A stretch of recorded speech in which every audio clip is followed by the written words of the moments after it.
Aquifer's Educator Dashboards provide educators and administrators with at-a-glance data visualizations of their students' activity and performance in Aquifer content. Data available on Educator Dashboards is determined by the user role. I am currently logged in as a Program Service Administrator, or PSA, in Aqueduct, and so I have access to all of that program's data at a glance. Curriculum administrators have access to the program's entire data set. Lead course administrators have access to the data within the courses to which they have been assigned, and course managers have access to the data for courses that have been created by them or courses that they have been added to. So the data is restricted based on the user role. We have multiple cards on the Educator Dashboard. We also have a date filter. The default for the date filter is July 1st of the current academic year and today's date as the end date. These can be changed or edited at any time by the educator, and resetting them will just reset them to the default. On each card, we also have a course drop-down menu, which displays all of the courses that are available to that user within the program. And then many of the cards have a search option. It just kind of depends on the setup of the card. So the student activity log card actually shows individual student activity.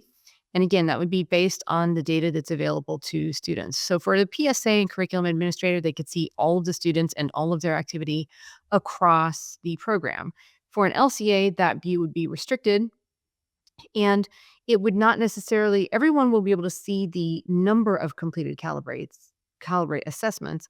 But for users whose access to data is restricted, an LCA or a course manager, they would not be able to see specific calibrate data. So for example, if I select Aquifer Family Medicine, I can see that as the PSA, my view has changed now, and I have specific calibrate information available to me. So I can see students' performance on their calibrate assessment. In this case, the student is off track. It tells me the dates that those assessments were taken. But again, if I do not have access to that particular calibrate assessment data, I will not see it on my dashboard. So a course manager would not see this. They would simply see the view that shows the number of completed calibrate assessments that that student has completed, submitted. It will not show the specific performance indicator. From here, educators can look at the individual student report. They can also select individual students and export a report. So if they need to generate a large export of student data, they can do so from here, select all of these students, hit export, and that report will be mailed to them. So it will include some additional information, not just what is included in the dashboard card, but it will include all of this information here so that educators can get a view on how their students are using Aquifer content and performing on assessment data, if that data is available to them.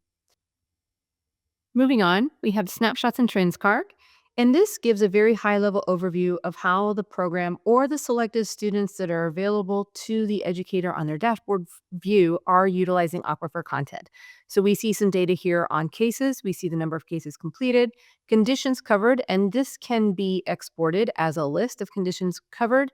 We see the lowest average time on case, highest average time on case, along with links to the cases, links to the synopses that just open the modal, and then also a button here to access the case report for these cases. So if someone is doing curricular planning, they can look at these and maybe get some insight into maybe where their students already know some content, or maybe they're struggling, or highest time on case, maybe it's just a really long case, but it could offer some insight into how students are using Aquifer content. We also have a very high-level snapshot overview here of Practice Smart data, the number of questions that are answered by students, and then the most missed question. And this opens the question, and there's a button to open the case that goes along with that question. Important to note here, this most missed question will only display after 5 or more students have completed that question. So this will not drill down to individual student level of data. It will not even show if there's just a small handful of students using this. So there have to be 5 or more submissions before the question can be considered as part of this data. We also have a card here for calibrate assessments, again, showing very high level how many assessments have been submitted, the ability to create an assessment from this dashboard card, again, depending on user role. So PSA, curriculum administrator, LCA for assigned courses can create assessments by clicking on this. They will be taken to their assessment dashboard where they can set up a Calibrate assessment. If they're in the role of course manager, they will get some information here about what Calibrate is. They will get a link to learn more. And if they have questions about it, they can contact their program service administrator. We also have the integrated illness scripts card right here, which shows a high-level view of how many illness scripts have been accessed, and it opens up the integrated illness script report from this card. So this is set for all courses, and again, the user can come up here and select the drop-down, and let's say that I just want to see what's going on with family medicine once again, so I will reset this, and it will load up the data just related to family medicine cases. So again, number of cases completed, conditions, highest and lowest average time on case, and then the Practice Smart data is narrowed down to questions that are associated with family medicine cases.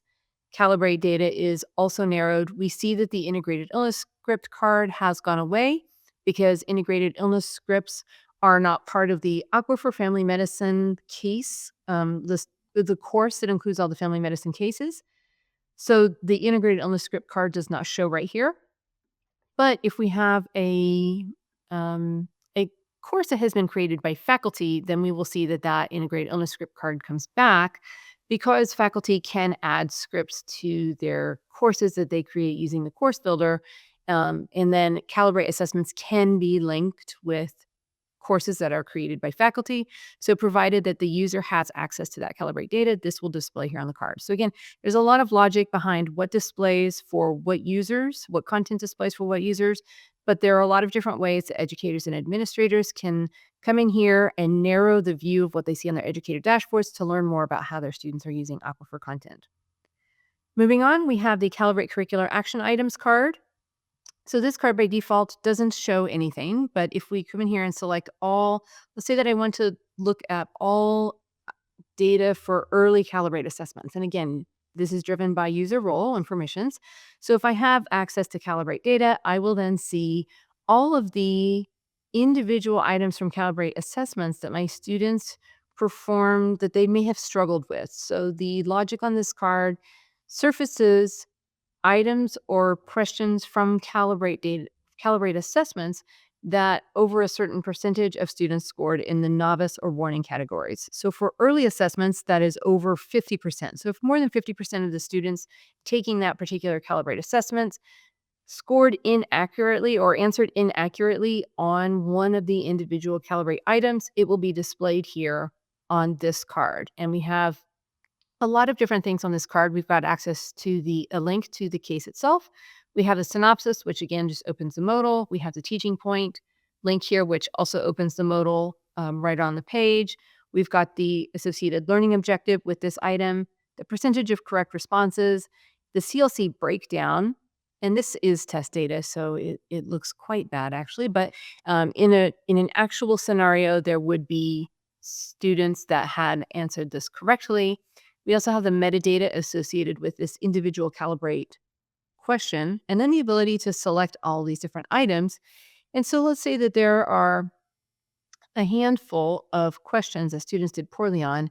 We can select all of these and then put them in the selection basket and kind of drop them into that course builder workflow to either take a closer look at for curricular planning or maybe set up a remediation course. So if there have been some targeted uses of Calibrate in a program for students that have been struggling, those cases can then be added to a course, and this can be a jumping off point for getting some really targeted intervention plans, depending on what is showing up here in this card. So this is, again, showing early assessments. We can also come back over here and add late assessments to this. So let's just add that as well, and it will reload. Again, this is governed by user role and permission, but also that date filter at the top of the card. So now we see we have the late assessments in here as well. And again, it's just going to pull the items that are within that user's role and their permissions. So PSAs, curriculum administrators, will be able to see items from all Calibrate assessments. For lead course administrators, they would see the items from Calibrate assessments for which they are the LCA. So if they're family medicine LCA, they would see family medicine items. If they are peds, they would see peds, and so on. Course managers do not see this card at all. And lastly, we have a content usage log card, which is just a comprehensive overview of how students are using Aquifer content in their program. So this card, like many of the other cards, has a course drop-down menu that the user can use to narrow the focus of what it is that they're looking at. Otherwise, it shows all cases or integrated English scripts that have been accessed or completed by students. We see a bunch of different information in this table. We've got final diagnoses, the number of case or script completions. We can sort on this one. We see average time and recommended time. We've got links to the synopsis modal, the learning objectives modal that will open right over this case, and we have a link to the case report. We can also export this entire table, or if it's drilled down to a specific course, we can export for that course, all from the Educator Dashboard.